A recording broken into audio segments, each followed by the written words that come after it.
देश की बात आती है तो निश्चित रूप में सबको एक साथ खड़े होना पड़ता है। और राहुल गांधी ने जो ट्वीट किया उससे साफ ये पता चलता है कि राहुल गांधी ने एक बेहतर गेस्चर दिखाया। और चूंकि राहुल गांधी भी किसी आम हिंदुस्तानी से अलग नहीं है, जो आम हिंदुस्तानी की भावना है कि इस समय देश के सेना के साथ आपको डटकर खड़े रहना चाहिए, वैसे ही चाहे वो भारत के प्रधानमंत्री हों वो डटकर खड़े हैं, देश की पॉलिटिकल जो सत्ताधारी दल है भारतीय जनता पार्टी वो डटकर खड़ी है। तो ऐसे में विपक्ष के नेता के तौर पर राहुल गांधी ने भी एक बेहतर गेस्चर दिखाया। और ये कोई पहली बार नहीं, इससे पहले भी कांग्रेस ने कहा है, ऑल पार्टी मीटिंग में भी कांग्रेस की तरफ से राहुल गांधी जब शामिल हुए थे तब भी उन्होंने कहा कि सरकार कोई भी निर्णय ले। एक बड़ी खबर, बड़ी अपडेट ये आ रही है ऑपरेशन सिंदूर से जुड़ी हुई बड़ी खबर।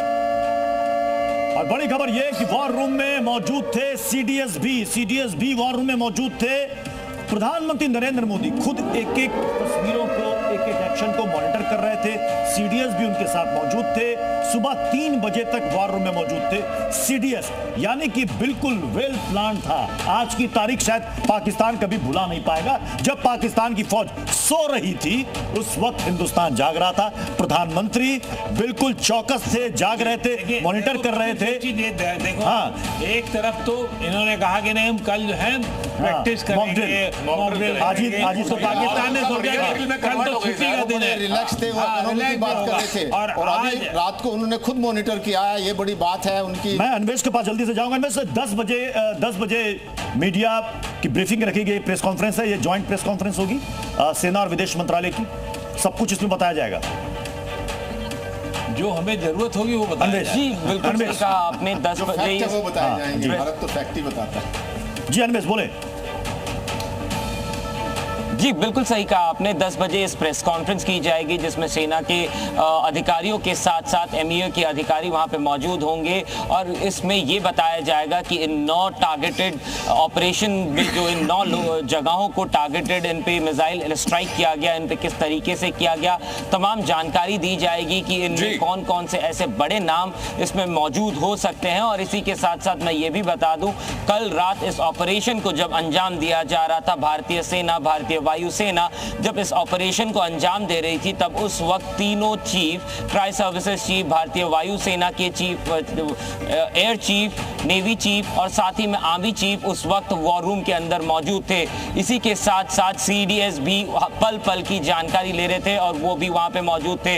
इसके साथ ये पूरा जो प्रक्रिया चल रहा था इस वॉर रूम में। बिल्कुल अनवेश, मैं लौट रहा हूं आपके पास, लेकिन 9 ठिकानों का जिक्र बार बार किया जा रहा है। एक बार दर्शकों के सामने प्रत्युष फिर दोहरा देते हैं। बहावलपुर में अटैक किया गया, उसके अलावा मुरीद के में, गुलपुर में, Lashkar camp Sawai, Bilal camp, Kotli, Barnala camp, Sarjal camp और महमूना कैंप, ये वो 9 जगह हैं जहां पर की अलग अलग स्ट्राइक्स को में तबाह किया गया। और सबसे इंपॉर्टेंट बहावलपुर भी है जहां मरकज सुभान अल्लाह है। वो 9 टारगेटेड पॉइंट्स क्या थे वो भी हम मैच के जरिए दर्शकों को लगातार बता रहे, दिखा रहे हैं। मैं जल्दी से रजत का भी रुख करूंगा। रजत, एलओसी पर क्या सिचुएशन है इस वक्त? अच्छा, बिल्कुल आपको बता दें कि लगातार जो एलओसी पर हलचल है वो देखी जा रही है और साफ तौर पर कई सारे यहाँ पर लोग भी हैं, इनसे बातचीत करने की कोशिश करेंगे कि किस तरह का यहाँ पर माहौल है। क्योंकि हम देख रहे थे नौशहरा का जो जंगड़ का इलाका है उसमें कई सारे जो हलचल है वो देखेगी। क्या हालात रहे रात को? यहाँ खराब रही रात, क्या फायरिंग होती रही? पर भारत ने बदला लिया है, कई सारे आतंकी मारे गए। आप लोग खुश हैं? हाँ। क्या कहेंगे, क्या नाम है आपका? संजय कुमार। कितनी, क्योंकि एलओसी का इलाका है, यहीं पर कोटली है जिस यहाँ पर आतंकी टैंक कैंप्स थे, वहां मारे गए। आप लोगों को कितनी खुशी है? जरूरत थी? हाँ ठीक है, जरूरत थी आपको लग रहा है? खुशी है। रात को क्या हालात यहाँ रहे? रात को फायरिंग रही यहाँ पे, हाँ।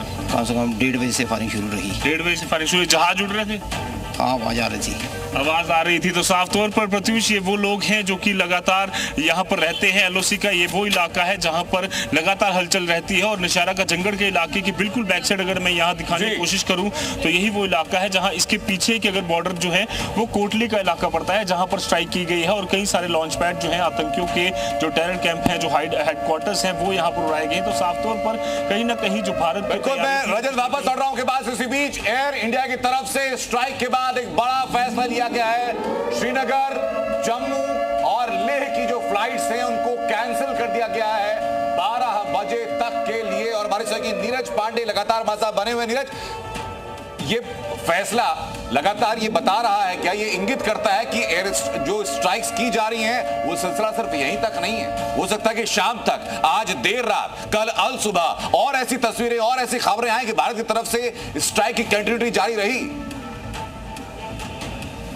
देखिए, ये प्रिकॉशन के तौर पर लिया गया है, इस सुरक्षा की दृष्टि से लिया गया है, क्योंकि श्रीनगर हो चाहे दिल्ली हो चाहे आसपास के जितने भी एयरपोर्ट हो, खासकर नॉर्थ इंडिया के एयरपोर्ट है जहां पर 12 बजे तक इंडिया ने अपनी सभी जो फ्लाइटें हैं वो रद्द की है। वो इसलिए रद्द की है कि अभी रात में भारत ने 9 ठिकानों पर ज़बरदस्त गोलाबारी की और उसके बाद अब कहीं पाकिस्तान बौखला कर कुछ उल्टी सीधे हरकत न करे, इससे एहतियातन ये किस तरह के कदम उठाए गए हैं। खबरें ये भी है कि आज पीओके में कुछ और स्ट्राइक्स हो सकती है। सीधे मैं इस वक्त वॉर रूम जाना चाहूंगा।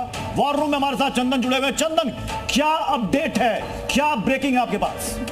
प्रत्युष, अपडेट यह है कि भारत के अटैक के बाद पाकिस्तान में बौखलाहट है। पाकिस्तान घबराया हुआ है, वहां पर मिस इंफॉर्मेशन फैलाई जा रही है, लेकिन वहां के मंत्रियों को भी अपने बयान वापस लेने पड़ रहे हैं। और बड़ी खबर यह आ रही है कि भारत की ओर से रात में ये जो ऑपरेशन सिंदूर किया गया है, इसके बाद एलओसी पर कई जगह गोलीबारी की गई है और इस गोलीबारी में बेकसूर लोगों को एक बार फिर से निशाना बनाया गया है और जो सिविलियंस हैं उन पर अटैक किया गया है। तो देखिए, पाकिस्तान एक और जहां आतंकियों को पनाह देता है, वहीं सिविलियंस पर अटैक करता है और पाकिस्तान की बौखलाहट भारत के साथ जो एलओसी के इलाके हैं वहां पर देखने को मिल रही है। कई जगहों पर गोलीबारी की गई है। इस वक्त की बड़ी खबर यह आ रही है, पाकिस्तान की ओर से एलओसी पर सीज फायर वायलेशन का सिलसिला जो पिछले 13-14 दिनों से लगातार जारी है, आज जब भारत ने आतंकियों पर अटैक किया है, आतंकियों के ठिकानों को नेस्तनाबूद किया है, तो पाकिस्तान का असली चेहरा सामने आया है।